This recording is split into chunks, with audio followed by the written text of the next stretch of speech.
Cumprimento os irmãos com a paz do Senhor. Amém. Cumprimento os irmãos com a paz do Senhor. Amém. Quem está feliz nessa noite? Amém. Alguém trouxe Bíblia nessa noite? Amém. Apocalipse 20, versículo 1. E vi descer dos céus um anjo, que trazia nas mãos a chave do abismo e uma grande corrente. Ele prendeu o dragão, a antiga serpente, que é o diabo, Satanás, e o acorrentou por 1000 anos. Lançou no abismo, fechou e pôs um selo sobre ele, para assim impedi-lo de enganar as nações até que terminassem os 1000 anos. Depois disso, é necessário que ele seja solto por um pouco de tempo. Vi tronos em que se assentaram aqueles a quem havia sido dada autoridade para julgar. Vi as almas dos que foram decapitados por causa do testemunho de Jesus e da palavra de Deus. E eles não tinham adorado a besta nem a sua imagem, e não tinham recebido a sua marca na testa nem nas mãos. Eles ressuscitaram e reinaram com Cristo durante 1000 anos. O restante dos mortos não voltou a viver até que se completassem os 1000 anos. Esta é a primeira ressurreição. Felizes e santos são os que participam da primeira ressurreição. A segunda morte não tem poder sobre eles, porque serão sacerdotes de Deus e de Cristo, e reinarão com ele por 1000 anos. E a igreja diz: feche a Bíblia, coloque no banco, na cadeira, e pegue na mão da pessoa que está do seu lado, por favor. Isso. Atravesse os corredores, pegue na mão de quem está do seu lado. Incline a sua cabeça e vamos orar. Meu Deus e meu Pai, eu te exalto nesta noite, porque a sua igreja entendeu a sua vocação. A vocação de, no dia de domingo, não ficarem trancados em casa, mas de romperem com os afazeres do dia a dia, atravessarem os bairros, as cidades, e virem para o santuário te adorar. Quando fazemos isso, Senhor, estamos aqui com o coração aberto, te dizendo que nós cremos na sua morte e ainda mais na sua ressurreição. Porque foi num domingo como esse, Senhor, que o mundo se encheu de júbilo. Quando pela manhã, as nossas irmãs, ao se aproximarem da sua tumba, a tumba estava vazia e permanece vazia até hoje. Isso é sinal de que o Senhor ressuscitou, ó Pai.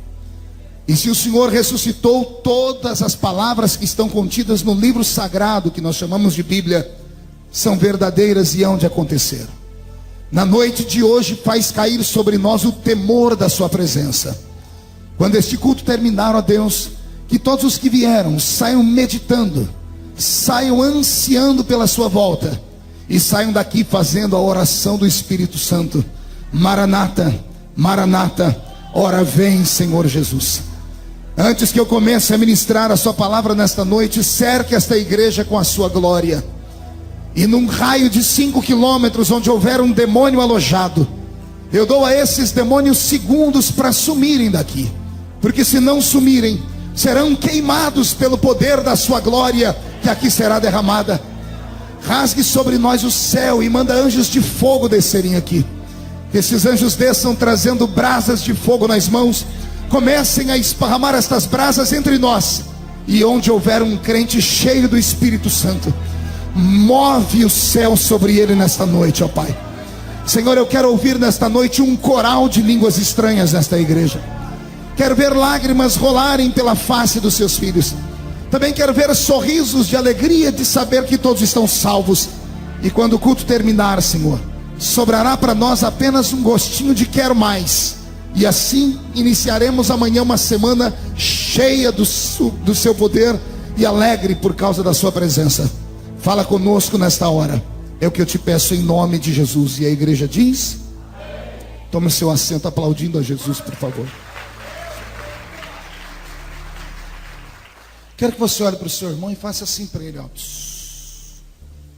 Diga para ele: finja que eu não estou aqui.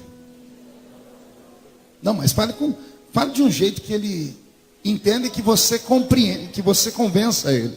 Diga para ele: finja que eu não estou aqui. Outra coisa, fale para ele, desliga o seu celular. Engole o seu chiclete.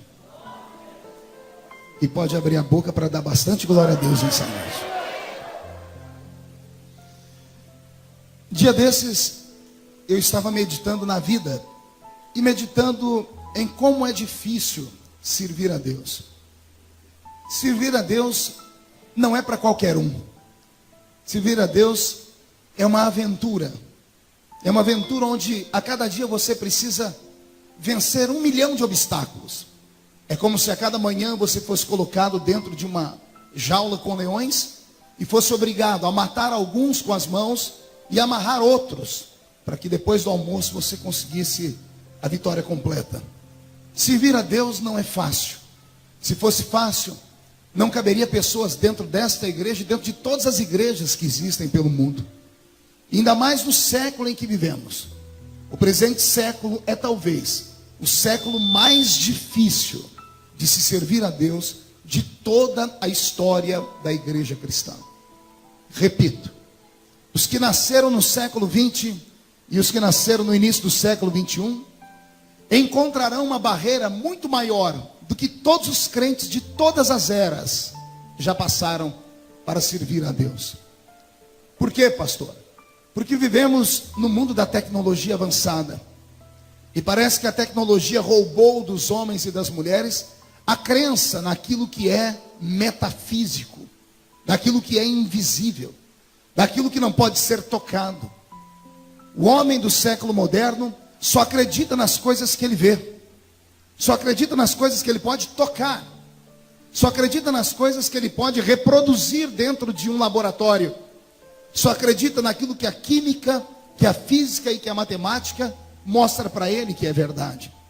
Se voltássemos nas eras dos nossos ancestrais, veríamos que a ausência da tecnologia, a ausência da ciência multiplicada, dava ao homem um pouquinho mais de aptidão para olhar para o céu e imaginar que tudo que aí está não é mera obra do acaso. Não é mera obra do acaso que a terra, em certo momento do dia, faz brotar a relva, e a relva faz brotar o oxigênio. O homem de antigamente tinha mais aptidão com a natureza, porque tudo dependia da sua mão, do seu trabalho, do seu suor. Vivemos dias de dificuldade. A Bíblia Sagrada já havia anunciado isso. Os profetas que foram antes de nós anunciaram dias terríveis. Chegaram a dizer que viveríamos um período de trevas espirituais sobre a terra. E anunciaram que a ciência multiplicada faria o amor de muitos se esfriarem. Há um texto na Bíblia que quando eu leio me apavoro. Ele diz que se possível fosse naqueles dias, ou seja, nos nossos dias, a fé até dos escolhidos seria roubada. E os homens e mulheres atravessariam as ruas, os valados, viriam para a igreja não em busca mais da presença de Deus, mas em busca de uma verdade que parece não ser capaz de saciar a sua fome. E eu tenho me preocupado extremamente com isso. Tenho participado de cultos, não um, nem dois, mas milhares de cultos desde que entreguei a minha vida a Cristo. E parece que de alguns anos para cá, o evangelho foi vilipendiado, foi barateado, fora transformado em algo que quase não tem valor. Parece que olhamos para Jesus e não enxergamos mais nele, aquele que fez um sacrifício na cruz. Olhamos para ele e esperamos que ele seja para nós um gênio da lâmpada. Aquele que nós esfregamos a lâmpada e ao aparecer ele é capaz de dar para nós o pedido da nossa alma. Somos capazes de fazer campanhas e mais campanhas em prol de um emprego. Somos capazes de fazer campanhas e campanhas para que o nosso nome saia do SPC. Somos capazes de subir um monte para orar, mas em busca de coisas que nos dê uma vida melhor aqui nesta terra. Em compensação, somos incapazes de, num domingo como esse, nos prepararmos para vir à casa de Deus, quiçá por 30 minutos antes de sairmos de casa. Não temos força para desligar a televisão. Não temos força para deixar de ignorar os problemas triviais que roubam de nós a nossa fé. Fazemos questão de brigar com a mãe, fazemos questão de brigar com o pai. Fazemos questão de ter um espírito crítico, de chegarmos na igreja já cheio de ressalvas e colocados dentro de uma redoma, dizendo: dependendo do que ele falar eu aceito, dependendo do que ela falar eu não aceito. Alguns, ao atravessarem a cidade e passarem pela igreja, pensam que estão em um cinema, porque no cinema você pode escolher o filme que você quer ver. Alguns pensam que vão a um teatro e querem que todos os dias o ator, ou seja, o pregador ou o cantor, dê um show e não um culto. E talvez seja por isso que a maioria dos crentes já não tem mais desejo de estar em uma igreja. Quem dera nesta noite Deus mudasse a nossa mente. Quem dera nessa noite o Espírito Santo nos revelasse que nós não estamos aqui para assistir um culto, nós estamos aqui para prestar um culto. E nós não estamos aqui para escolher aquilo que nós queremos. Nós não podemos aqui ouvir o que nós queremos ouvir, mas nós devemos esperar que Deus fale aquilo que nós precisamos ouvir. E quem dera hoje todos nós fizéssemos um novo pacto, uma nova aliança, e levantássemos os nossos altares. Se levantássemos os nossos altares e colocássemos sobre ele um sacrifício vivo, de oração, de jejum, haveria muito mais facilidade de Deus falar conosco, do que termos que ficar aqui observando e apenas esperando que em certo momento o anjo desça para mover as águas, e só um ou dois que tem a sorte de ser jogado nela e ser curado. Nesta noite o meu sonho é que Deus transforme esta igreja num grande rio. E eu quero te dizer uma coisa: as águas já estão se movendo. Não será um nem dois que serão tocados, mas todos nós podemos ser tocados nessa noite. Por isso eu te peço, abra o seu coração e não retenha nenhum tipo de adoração. Coloque para fora hoje todos os seus anseios, as suas necessidades, mas não com palavrões, mas com gritos de glória a Deus, de aleluia. Busque o Espírito Santo nesta noite. Não se dê por vencido. Não olhe para os ponteiros do relógio. Não olhe para nada. Esqueça os programas que você tem depois do culto. Neste momento, saia da terra e entre dentro do céu comigo, porque Jesus Cristo está voltando. Quem acredita que Jesus está voltando, dê um glória a Deus, por favor. Vou pedir para que o pastor Roberto mude a música para mim.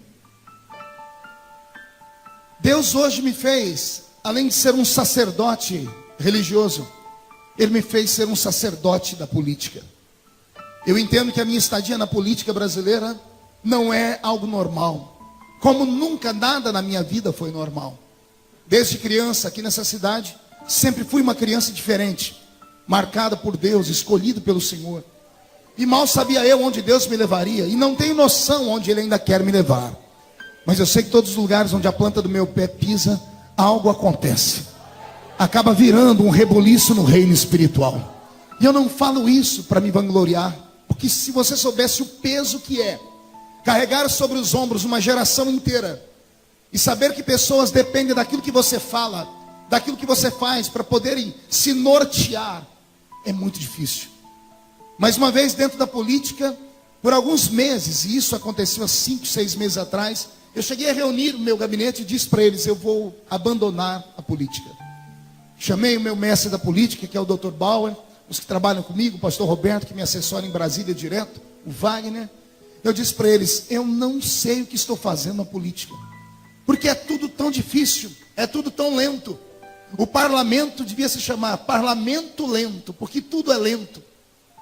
Tudo lá é difícil. São 513 homens na casa menor, 81 na casa maior, que é o Senado. E ali são cerca de 600 cabeças que pensam o futuro do Brasil, pelo menos deveriam pensar. Mas na verdade somente 30 ou 40 fazem alguma coisa de fato, porque tem estrutura, tem know-how, tem dinheiro, tem conhecimento. E o restante vai agarrado àqueles que ali estão. É moroso o processo, é difícil. E ainda mais eu que sou imperativo, cheguei a comentar com a minha equipe: se Deus não revelar o que eu vim fazer aqui por esses dias, eu vou abandonar a política. Cheguei a vir à igreja e pedir oração. Falei com a pastora Roseli, com o pastor Valdeci, saindo ali para aquela porta. Eu disse: se Deus não falar comigo por esses dias, eu abandono tudo isso. E de repente, da noite para o dia, Deus me coloca no olho de um furacão. Eu dormi, imagine você dormindo em uma praia, na beira da praia, tomando uma água de coco, um chapéu sombreiro sobre você, em paz. E você adormece. De repente você abre os olhos e acorda, você não está mais na praia, está dentro de um barco, no meio de uma tempestade, numa madrugada, sem remo, sem bússola. Foi isso que aconteceu comigo. E depois de 4, 5 meses eu começo a entender todo o processo de Deus. Deus me colocou num lugar para enxergar algo que a igreja já não está mais enxergando. De que estamos só de passagem aqui. Que mais um pouquinho de tempo, e o que há de vir, virá. E não tardará. Eu preguei no mundo todo, ou boa parte dele. Nunca me ative para as coisas que nos cercam. Porque a vida humana, ela é regrada e ela é regida pela política. E embora a política seja, parece que um antro de coisa ruim, não dá para viver sem ela. E pela minha vida toda como cristão, eu deixei a política de lado, nunca me envolvi com nada, pelo contrário, pregava contra ela.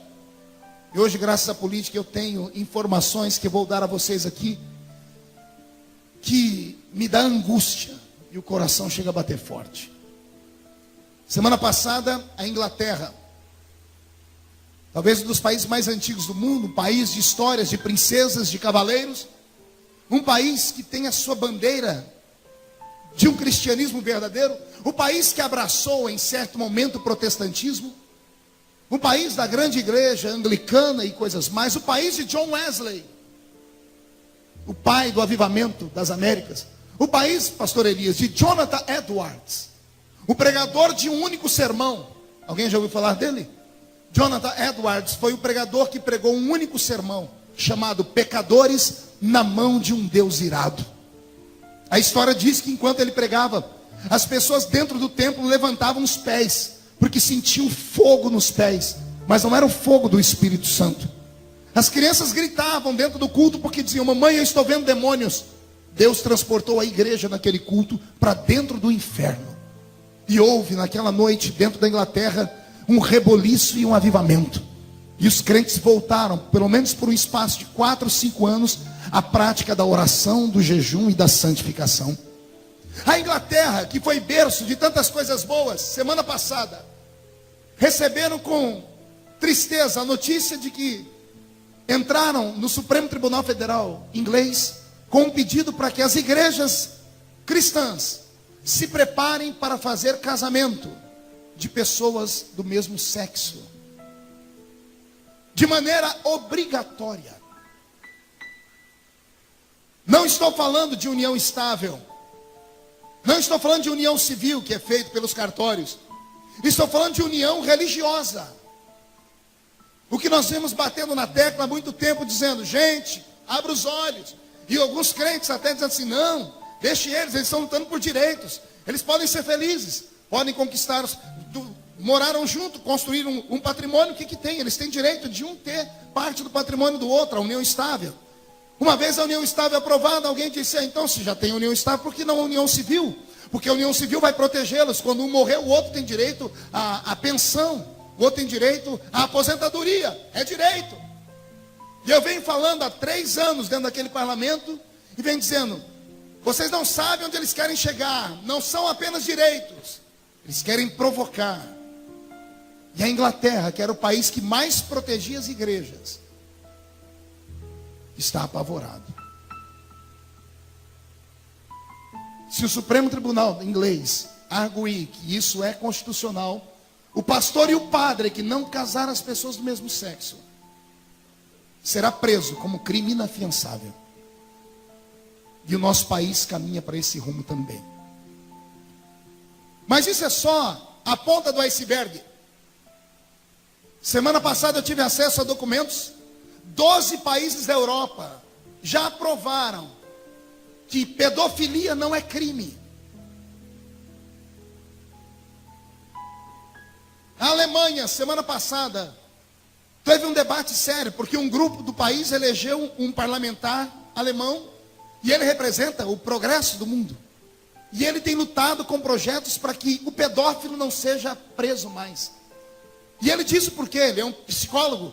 Ele disse que o pedófilo, ele tem muito a aprender com a criança.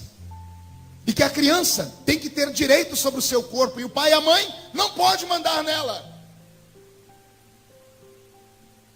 Pedofilia é sexo de adulto com criança, gente. E o mundo todo bate palmas para isso. Anteontem, O parlamento uruguaio, o país nosso, vizinho aqui do lado, aprovou a legalização da maconha. Todas as famílias vão poder plantar maconha no fundo da sua casa. Isso assustou o mundo inteiro, porque tem muita gente que luta por isso. Você sabe disso. Se não sabe, deve estudar um pouquinho mais. Um dos maiores defensores da legalização da maconha no Brasil é o ex-presidente Fernando Henrique Cardoso. Ao lado dele, vem 1 milhão de pessoas que trabalham em emissoras de TV. Há 3 semanas atrás, o programa Na Moral fez um programa só sobre isso. E eu tive que ouvir com vontade de vomitar o líder daquele programa e outras pessoas que ali estavam batendo palma e dizendo: tem que legalizar mesmo. Quando se legaliza, aí as pessoas vão dizer: não, mas é só maconha, a maconha não faz isso, aquilo. É como a união estável, é aqui no comecinho. Legaliza isso, daqui a pouco os nossos filhos vão estar comprando cocaína no boteco da esquina. E o nosso mundo vai virar a cena de um filme daquele Resident Evil. Já viu o Resident Evil? Um monte de zumbis andando pelas ruas. Porque é isso que as drogas fazem com as pessoas. E o que me apavora é saber que o mundo inteiro assiste isso calado. Ninguém se revolta. Há cerca de 10, 12 anos atrás, houve uma novela brasileira chamada, se não me falha a memória, Selva de Pedra. Dentro da Selva de Pedra tinha um casal homossexual. 2 mulheres. Na primeira cena em que uma apareceu piscando para a outra, o Brasil se revoltou. Em 3 capítulos, as 2 sumiram da novela, provocaram um acidente, caiu a torre e matou as 2. Porque houve uma pressão da sociedade que dizia que aquilo não era lícito num país como o nosso. 12 anos depois, os crentes ficam em casa assistindo a novela e morrendo de dar risada. E alguns até dizendo: tadinho do Félix, o pai dele é um grosso que não entende o coração dele. 12 anos depois, a igreja do Senhor, que deveria protestar contra o pecado, aprova e recebe de bom grado. Eu estou te dando notícias de última hora, de 2 semanas. Meu corpo se arrepia e a minha alma dá vontade de chorar. Porque eu quero saber quais serão as notícias daqui para frente. O mundo jaz no maligno. O espírito do anticristo vem sobre nós na força de um tsunami espiritual. Satanás está varrendo o planeta Terra. Satanás está entrando dentro das nossas casas, nas cidades, nas vilas, na cultura, no governo do mundo. E a igreja, que é o único órgão oficial do céu na terra. Repito, a igreja é o único órgão oficial de Deus na terra. Ela que tem que dar vazão e mudança na sociedade. A igreja que provoca mudança nos valores e nos costumes. A igreja está sendo escamoteada, está sendo jogada para escanteio.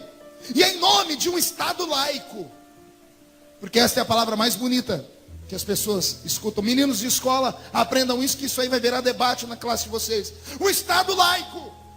O que é o Estado laico, pastor? É um Estado sem religião oficial. Concordo. Porque nenhuma religião pode ser a religião oficial de um país, senão não há liberdade.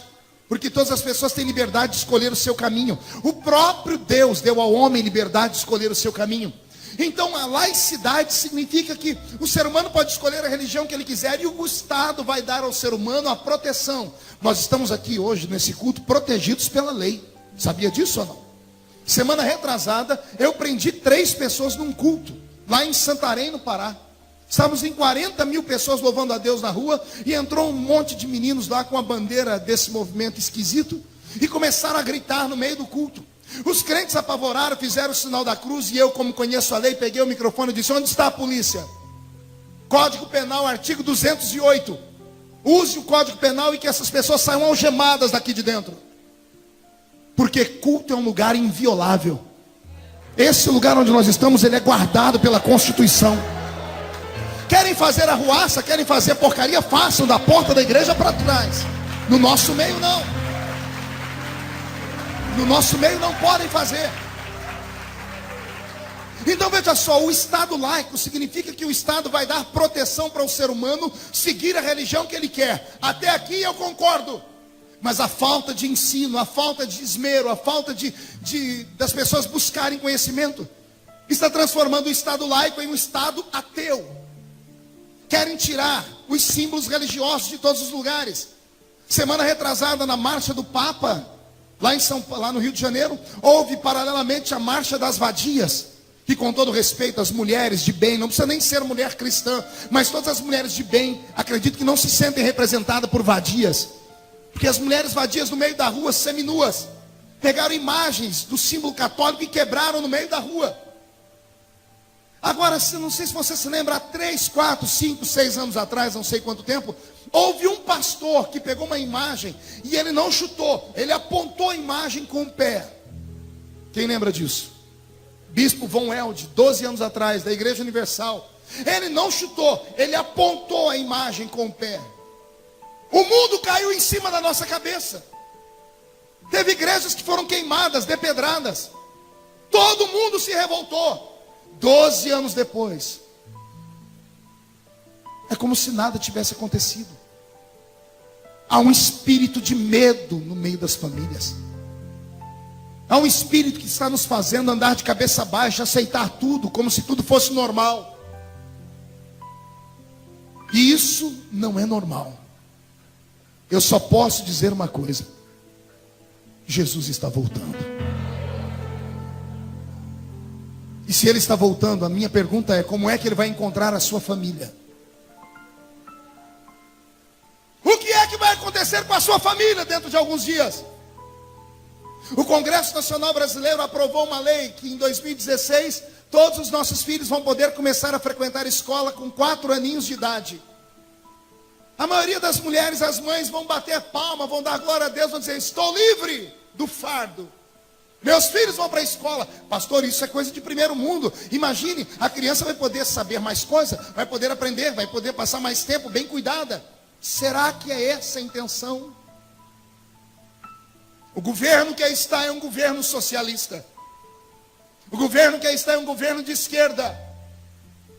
É um governo que faz de tudo para desestruturar o ser humano. É um governo que destrói a família.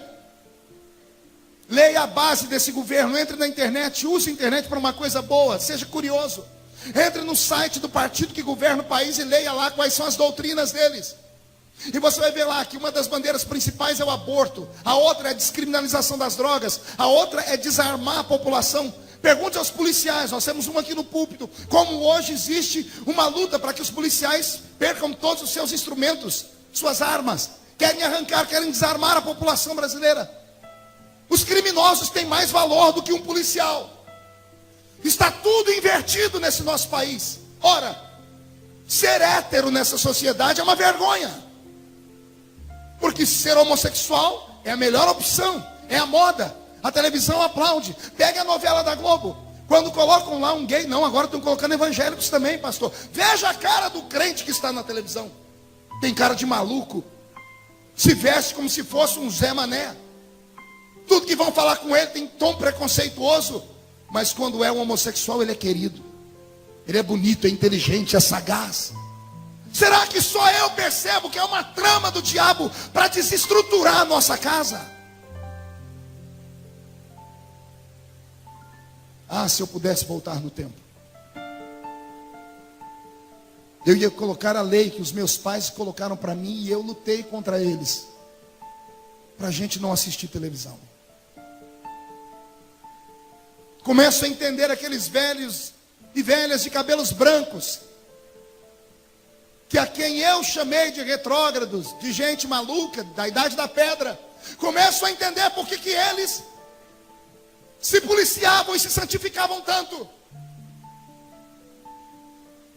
No afã de querer acompanhar o mundo moderno, destruímos as nossas famílias. A maioria dos meninos e meninas da nossa igreja tem mais facilidade de ouvir músicas do mundo do que ouvir louvores. Pegue o telefone da sua filha ou do seu filho, os iPads e tudo deles, o que você puder, e veja as músicas que eles escutam. Está tudo mudado. Tentamos fazer isso para os nossos filhos não serem jogados para escanteio. mas eles não conseguiram separar o joio do trigo. Ao invés de ouvir, porque nem toda música é ruim, nem toda música é maligna, nem toda música vem do demônio. Mas os nossos filhos não têm a habilidade de separar o que é bom do que é ruim. Estamos destruindo a nossa casa. Nossos crentes têm vergonha de andar com a Bíblia. Quando se vê reunido 2 ou 3 crentes, pode chegar e ficar ali como uma mosca branca. Você não vai ver ninguém contando bênção. É só murmuração. É só falando mal de alguém. Eu não sei onde nós vamos chegar, senhoras e senhores. E a culpa disso é minha. É nossa, porque nós somos os pastores. Nós somos os líderes. Nós guiamos o povo. E eu estou com medo. Irmã Conceição, eu tenho medo de Jesus voltar nessa noite. Se a trombeta tocasse nesse exato momento, quem entre nós subiria? Ah, pastor, mas vai levar um tempo para Jesus voltar ainda. Então vamos mudar a situação. Ao término desse culto, você me garante que vai chegar em casa vivo? E se a morte chegar antes?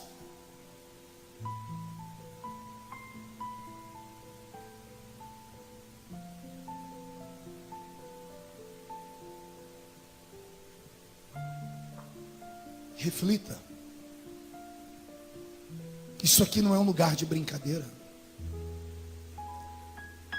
Nossos crentes vão à igreja quando dá na cabeça deles. Ah, hoje eu vou, amanhã eu não vou. Hoje eu puxei a orelha de um amigo muito próximo. Falei para ele, por que você não foi na igreja domingo? Ele sorriu, eu não fui.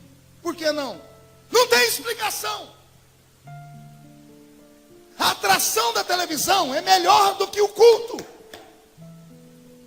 E nisso o problema é nosso. Aqui agora vira para nós. A ovelha só sai do pasto quando não tem comida. E quando não tem água. Estamos dando água suja para o povo? Estamos dando uma comida que não tem efeito, que não tem sabor? Precisamos rever isso agora.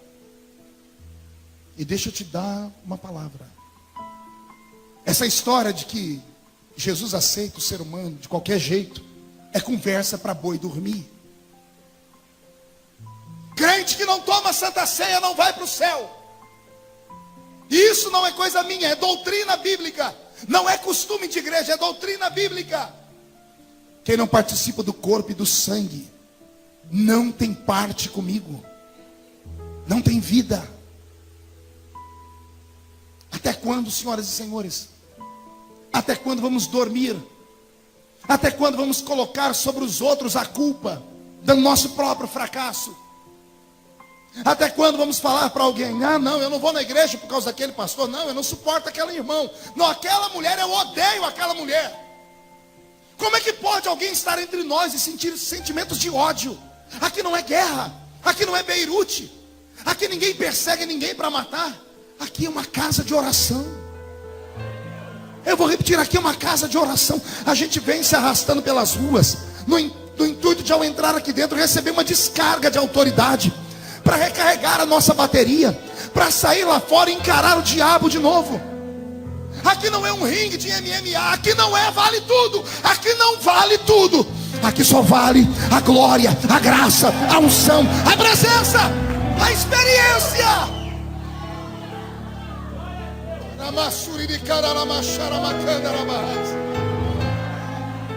Sabe o que vai acontecer com você que não vai à igreja nenhuma? Você vai se transformar no pior ser humano do mundo. Porque você conhece e não pratica. O diabo vai fazer a sua mente endurecer. Os seus ouvidos vão criar comichões. E daqui a pouco para você tudo será da base do relativismo. Porque essa é a doutrina do mundo moderno. Depende, pastor, depende do ponto de vista que você vê. Não depende de ponto de vista, porcaria nenhuma. Depende de entrega. Depende de paixão. depende de vida, de experiência. Isso aqui não é uma reunião de loucos. Não loucos no sentido que o mundo pensa. É uma reunião de loucos apaixonados. Isso aqui tem que ser uma reunião de gente que quando entra aqui dentro diz assim: Jesus, eu quero ver o Senhor custe o que custar. Nem que eu saia daqui mancando, aleijado igual Jacó, mas eu saio daqui com o meu nome trocado. Deus te trouxe hoje aqui para te dar um despertamento. Eu li um texto do Apocalipse. Estamos distante desse texto, acredito.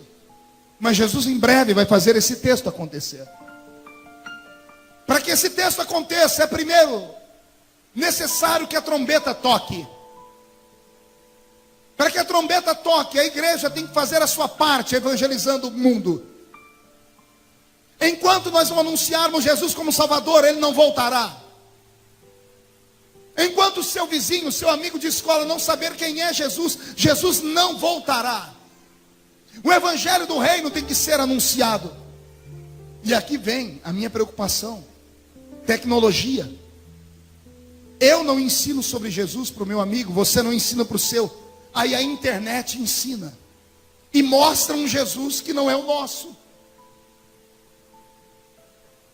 Mostra um Cristo que não é o nosso. Eu tive acesso há poucos dias atrás a uma conversa com um bruxo.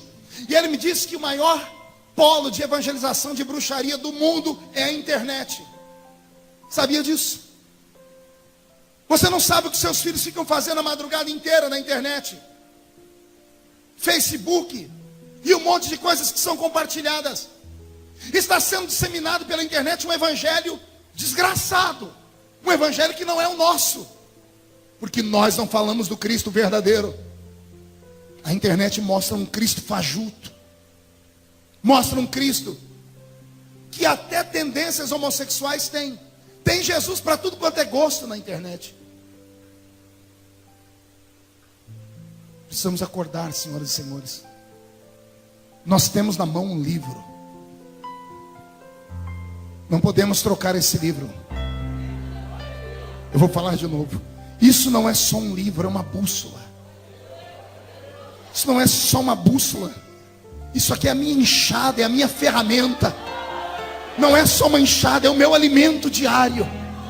Se você não come a palavra, você fica fracassado.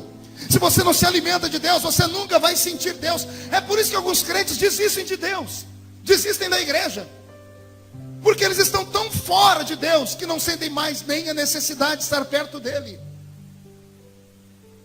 Deus nessa noite quer nos preparar para o arrebatamento da igreja.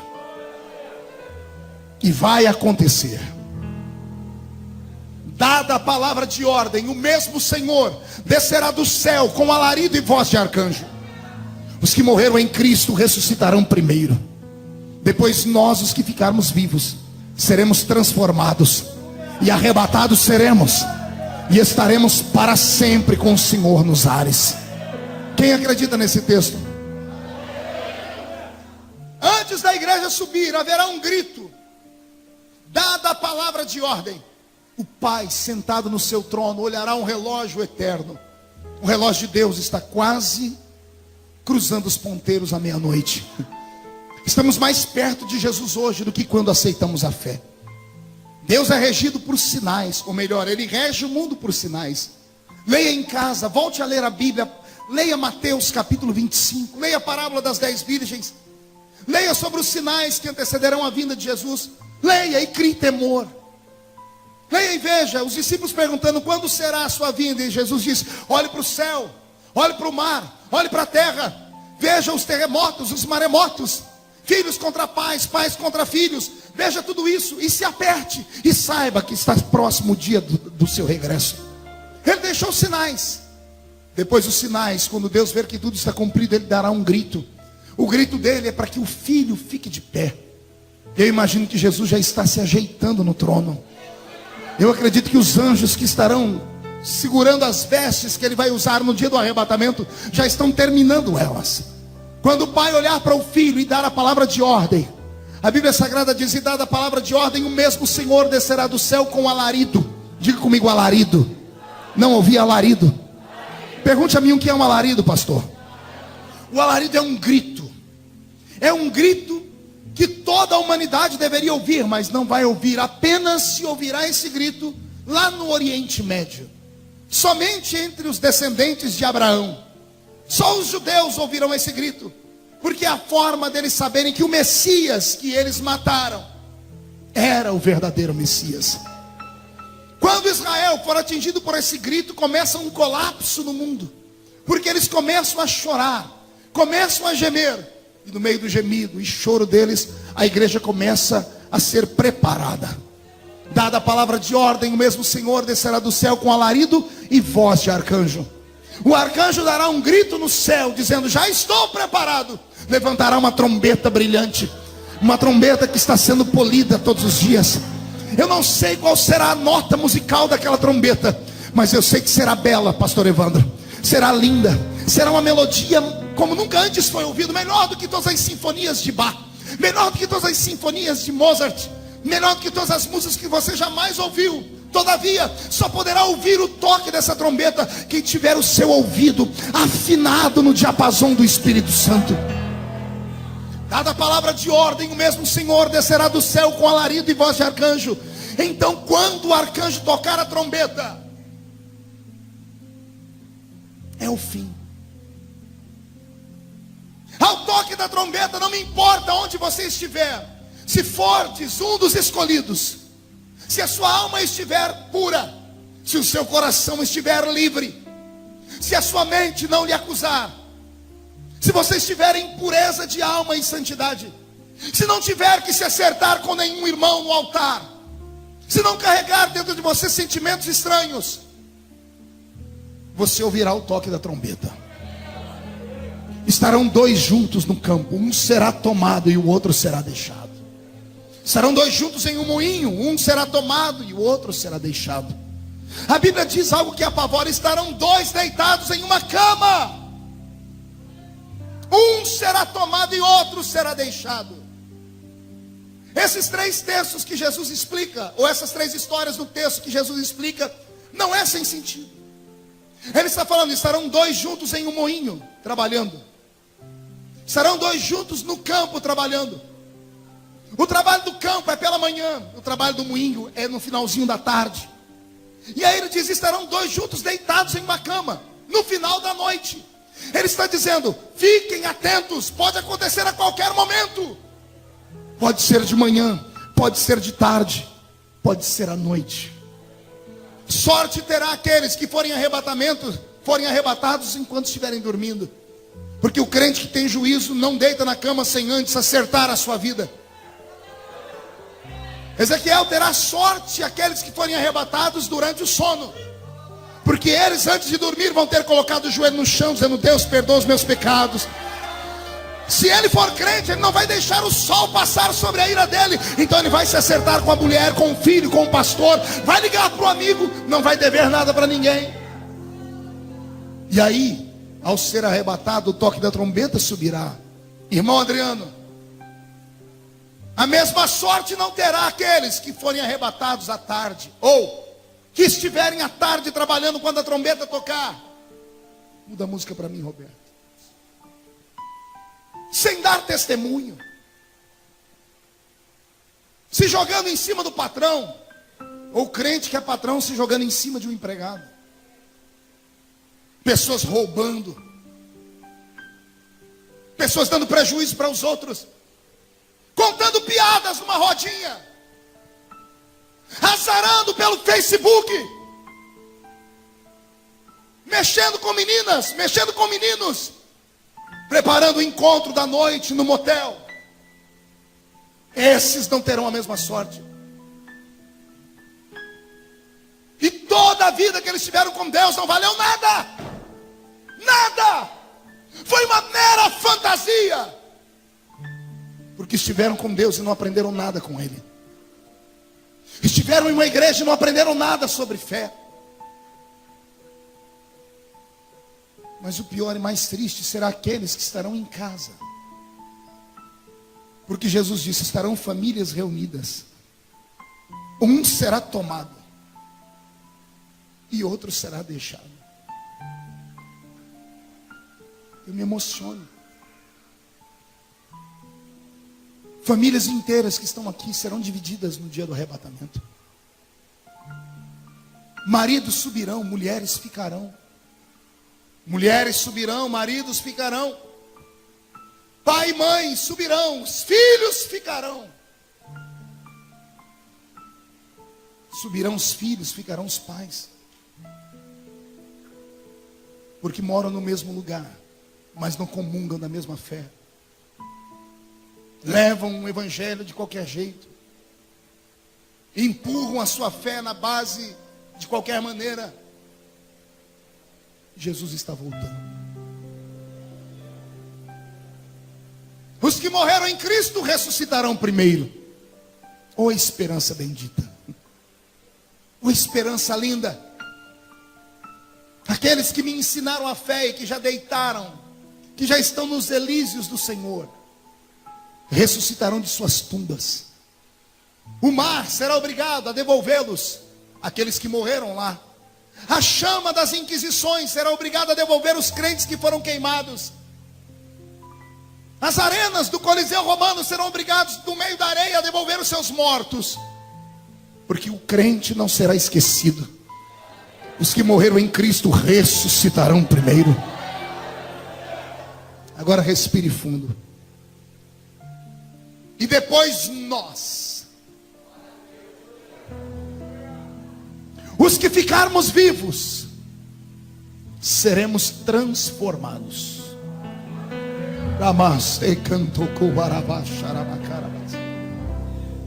Se a trombeta tocar nesse exato momento, todos esses acontecimentos acontecem simultaneamente. Mas os crentes que estiverem de pé e acordados nesse dia, creio eu, vão sentir algo que nunca sentiram em suas vidas. Vão sentir uma visitação como nunca antes sentiram. Um gozo, um prazer, uma alegria. Algo que vai deixar a sua alma tão leve. E quando você olhar para alguém e abrir a boca para falar, não vai dar tempo. Subiremos cantando um novo cântico.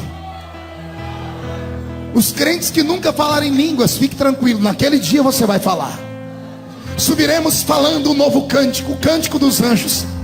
Quando olharmos para o céu, veremos o Senhor lá de braços abertos nos esperando. Seremos levados para um ambiente diferente. Milhares, crentes vindo de todas as partes, de todas as eras, homens, mulheres, jovens e crianças. Subiremos ao lado de Abraão, Isaac e Jacó. Veremos Lázaro. Estaremos ao lado de um cego Bartimeu. Conheceremos Esther.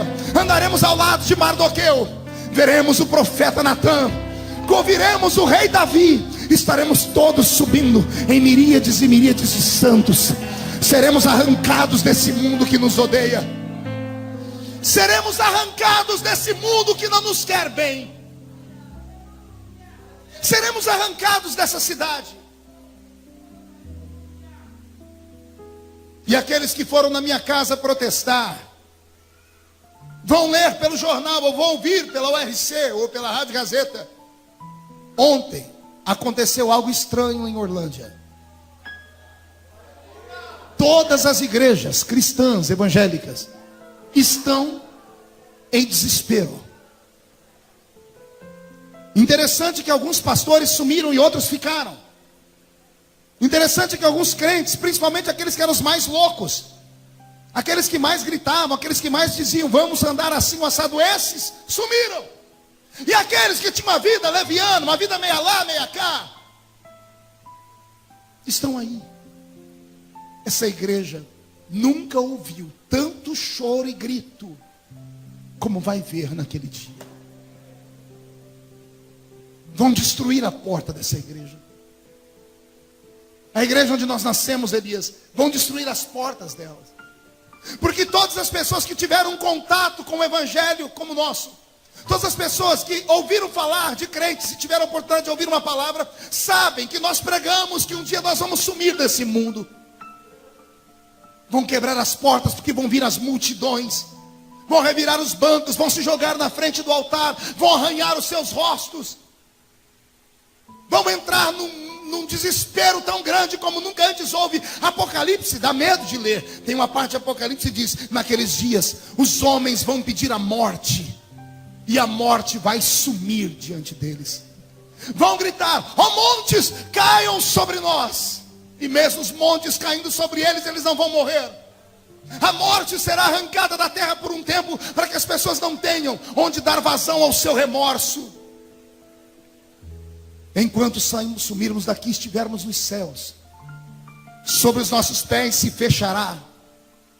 Deus apagará da nossa memória parte das nossas lembranças. Pergunte para mim quais, pastor? Aquelas de que nós subimos e alguém ficou. Quem ficará com as memórias? Só aqueles que ficarem. Os que saírem daqui e subirem não vão lembrar disso. Pergunte por quê?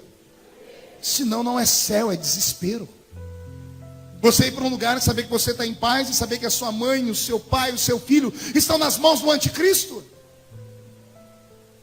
Nós estaremos em um lugar tão belo, assentados em uma mesa. João desenhou a mesa em Apocalipse. Ele diz que o tamanho dela é tão grande que ela começa no Oriente e vai até o Ocidente. Estaremos assentados nessa mesa, vestindo uma roupa branca, os nossos corpos recuperados, sem rugas no rosto, sem doença, Joel, sem nada que nos deixe cicatrizes. O nosso corpo será transformado. Sentaremos nessa mesa e passaremos um tempo olhando uns para os outros, sorrindo, alegres, dizendo uns aos outros: valeu a pena, valeu a luta, a perseguição, o sofrimento, valeu a pena. Na cabeceira da mesa se levantará o nosso mestre, dará um discurso, porque é o nosso casamento, e então participaremos das bodas do Cordeiro. A exemplo dos judeus, que uma festa de casamento dura 7 dias, a festa do nosso casamento com Cristo durará 7 anos. Não ouvi um glória a Deus direito. 7 anos assentados em uma mesa, revendo amigos, batendo papo. Esquecemos dessa terra aqui, só lembramos de coisas boas lá. Comendo e bebendo 7 anos sem parar. Detalhe, sem engordar nem 1 quilinho. Ninguém deu glória a Deus. Você tá, então tá bom, deixa pra lá. Vou falar mesmo assim: ninguém mais vai engordar, ninguém mais vai emagrecer. Comeremos 7 anos. E aí vem a parte mais linda, pergunte qual? O garçom que vai nos servir. Pastor, é os anjos? Não. Serafins? Não. A Bíblia diz que o próprio noivo vai nos servir.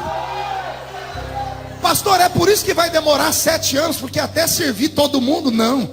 O nosso noivo tem um dom que nós não temos. Ele é onipresente. Na hora em que ele estiver servindo o meu prato, ele vai estar do outro lado servindo o prato do outro. Estará do outro lado servindo o seu. Será uma noite inesquecível para nós. O tempo e o relógio não vai existir. Será apenas um jantar que vai durar aqui na terra, para quem estiver aqui, 7 anos. E nesse período de 7 anos, esse mundo vai virar do avesso. Os primeiros dias, o Jornal Nacional e todos os jornais do mundo vão começar a dizer, tentar explicar para onde é que nós fomos. Oh, glória. E hoje já existe uma teoria. Eu comprei uma revista de ciências esses dias, e a revista diz que existem indícios de que há vida em outros planetas, e de que existe vida inteligente fora da Terra. Quem assistiu o filme Prometheus aqui? Alguém assistiu o filme Prometheus? Aquilo é a emancipação do pensamento da nova era. Nós somos frutos de alienígenas. Então eles dizem que esses alienígenas, qualquer dia desse, vão vir a esse mundo e vão retirar parte do mundo que não evoluiu. E quem são os que não evoluíram? Os crentes. Pergunte por quê? Que a gente não aceita nada que é errado. É sério, nós não aceitamos nada que é errado, somos retrógrados. Não aceitamos o que o mundo chama de progresso. Então nós somos uma pedra no sapato do mundo. Então já há uma teoria de que em qualquer momento serão abduzidos milhões de pessoas desse planeta e levados para um outro planeta para serem treinados. Já existe isso na internet. Olha o que o diabo está fazendo. Já está arrumando uma desculpa para falar para onde é que nós fomos no arrebatamento. Depois que isso acontecer, o anticristo, o homem do pecado, se levantará com autoridade jamais vista. com poder e autoridade, capaz de fazer sinais e prodígios. Ao lado dele se levantará um líder religioso chamado falso profeta. E esse falso profeta já tem súditos nos nossos dias. Ecumenismo. Qual é a palavra, igreja? Não ouvi? Pergunta para o seu irmão se ele sabe o que é ecumenismo. É você colocar dentro de um lugar um pastor, um padre, um babalorixá, um budista, de todas as religiões, falar assim: nós servimos todos ao mesmo Deus, só tem diferenças, podemos comungar, caminhar juntos. Isso é ecumenismo. É o que é pregado hoje na televisão. Quem assistiu Na Moral essa semana, viu lá um babalorixá questionar o pastor Silas: por que vocês não vão lá no nosso terreiro? Por que nós não podemos ser uma religião só? Papa Francisco é hoje uma das maiores vozes que defende o ecumenismo. Ainda ontem ele mandou uma carta para um líder muçulmano no Egito, pedindo paz e trégua e dizendo que eles podem conversar, porque afinal de contas, Alá e Jeová e Jesus são o mesmo. O mundo caminha para o encontro da igreja com Jesus. O mundo caminha mostrando para nós sinais. O ecumenismo já está aí. Senhoras e senhores, abramos a nossa mente. Não é tempo de brincar. Jesus está voltando. Os primeiros 3 anos e meio serão de paz. Esse anticristo vai conseguir fazer Israel e os palestinos fazerem as pazes. Esse anticristo vai conseguir uma fórmula que vai matar a fome da sociedade inteira. Ele vai conseguir resolver o problema do efeito estufa. Ele vai conseguir resolver o problema da água. Vai acabar as barreiras, teremos uma moeda única no mundo, teremos uma linguagem única, o mundo será globalizado, não haverá mais passaporte. Ele vai conseguir transformar o mundo em um só povo, a exemplo do que quis Nimrod na Torre de Babel, quando quis que todos os homens e mulheres habitassem num só lugar e falassem só uma língua. É o espírito do anticristo. Mas quando isso estiver acontecendo, um povo vai se revoltar aqui. Pergunte quem? Os desviados. Os que não subiram conosco. Os que não foram para o céu conosco. Eles vão se levantar e serão uma pedrinha no sapato do reino do anticristo. Só que esses vão clamar e não vão ter liberdade. Esses vão pedir ajuda e a ajuda não vai vir. Terão que dar a sua vida. Vão morrer decapitados. É o texto do Apocalipse 20 que eu li.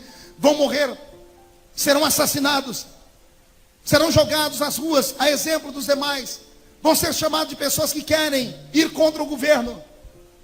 O mundo virará um inferno. E nós estaremos no céu cantando. O anticristo baixará uma lei dizendo que todos os homens e mulheres que quiserem comprar e vender vão ter que ter um sinal, ou na mão direita ou na testa.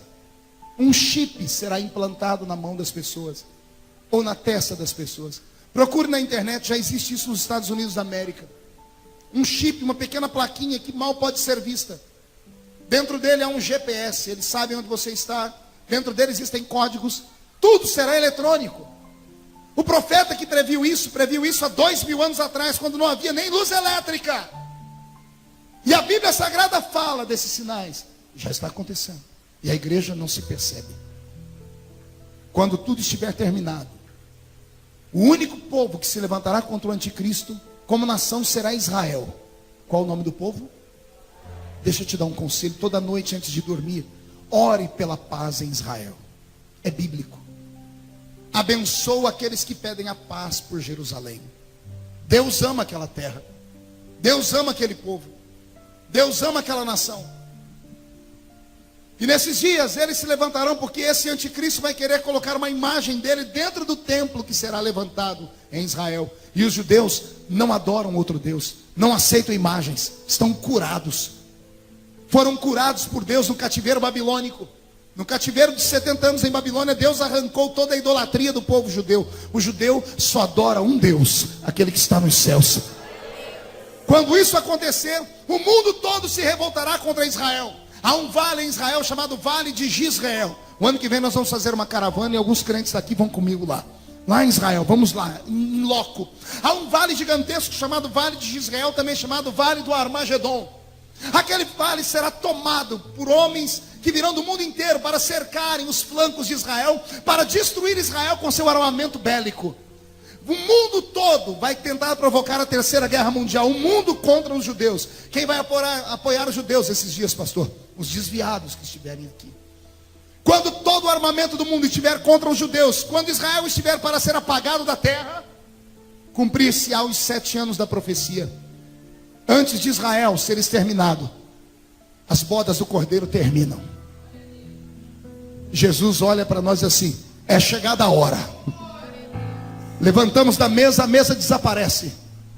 Recebemos o poder de voar. Lá na frente daquele batalhão veremos um cavalo branco. E o nosso Salvador vai se assentar sobre ele. E quem não acredita nisso, leia o livro que antecede o Apocalipse, o livro de Judas. E lá no livro de Judas você vai ver assim: e assim profetizou Enoque, o 7º depois de Adão: eis que é vindo o Senhor com milhares dos seus santos. Enoque, lá no Gênesis, viu a nossa vinda vitoriosa. Ele não fala de anjos, fala de santos, somos nós. Estaremos atrás do Mestre. Abrir-se-á no céu uma ruptura. Haverá uma separação entre dimensões. A Bíblia diz que é como um relâmpago que sai do Oriente e se mostra no Ocidente. Vai se rasgar em dois. Vai se abrir uma cortina que ninguém vê. E quando os homens olharem para cima, vão ver milhares de crentes. Na frente, o Senhor sentado no seu cavalo. Nesse dia, todas as filmadoras estarão filmando Israel preparados para a guerra. Os cinegrafistas, como está a Ana ali, estão filmando a guerra. E alguém do lado: querido, bata no ombro da Ana, por favor. Bata no ombro da Ana. Ana, olhe para ele, pergunte o que é. Aponte para o céu, diga: filme lá. Filme lá. Quando as câmeras mens filmarem o céu, o mundo vai entrar em desespero. William Bonner, CNN, todo mundo vai entrar aos gritos dizendo assim: o mundo está sendo atacado por alienígenas.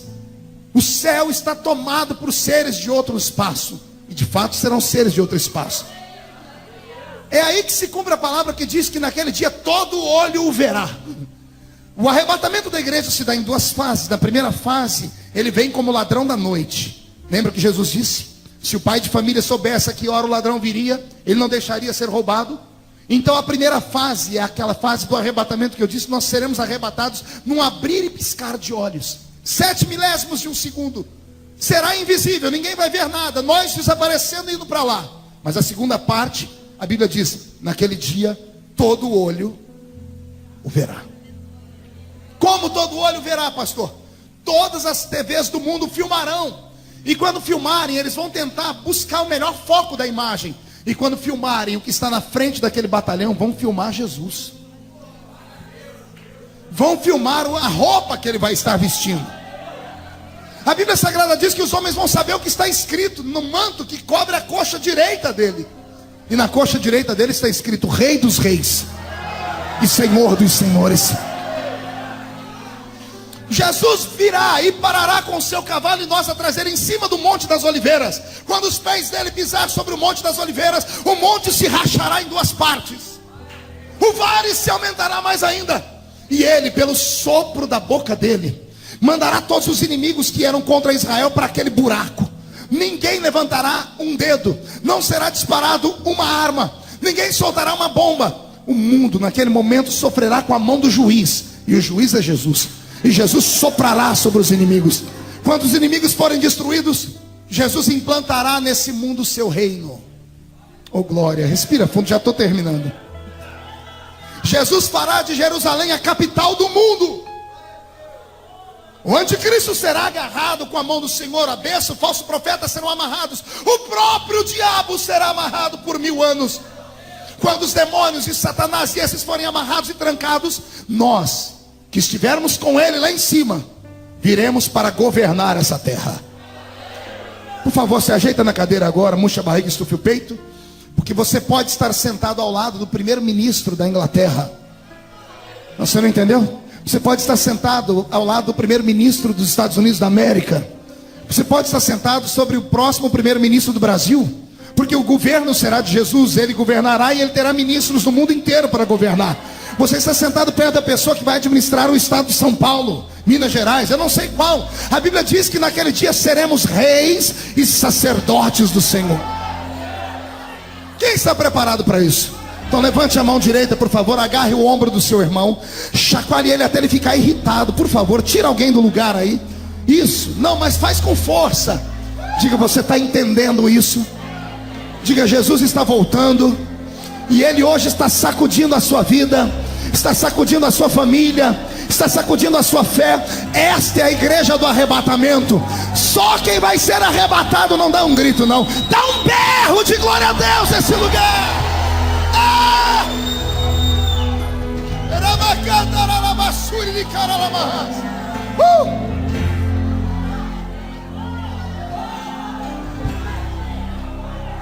Jesus implantará o seu governo nesse mundo, e nós governaremos o mundo com ele. Faremos parte da primeira ressurreição. Bem-aventurados que fazem parte da primeira ressurreição. Repita comigo, primeira ressurreição. Mais alto, diga, primeira ressurreição. Pergunte para o seu irmão, sabe por quê? Esses que foram arrebatados terão um corpo igual ao de Jesus. Lembra do corpo de Jesus quando ele saiu da tumba? Ele atravessava a parede, pastor Edivaldo, e comia peixe. Ele estava aqui, sumia da frente das pessoas no caminho de Emaús, lembra, depois da janta? Quando ele deu graças, os discípulos olharam, cadê Jesus? Sumiu. O corpo da igreja será como dele.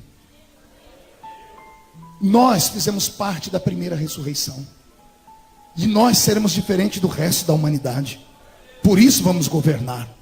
E tudo isso que eu estou pregando não é conto de carochinha, não é ficção, é verdade. O mundo não acredita em mais nada, mas nós precisamos acreditar. Jesus está voltando.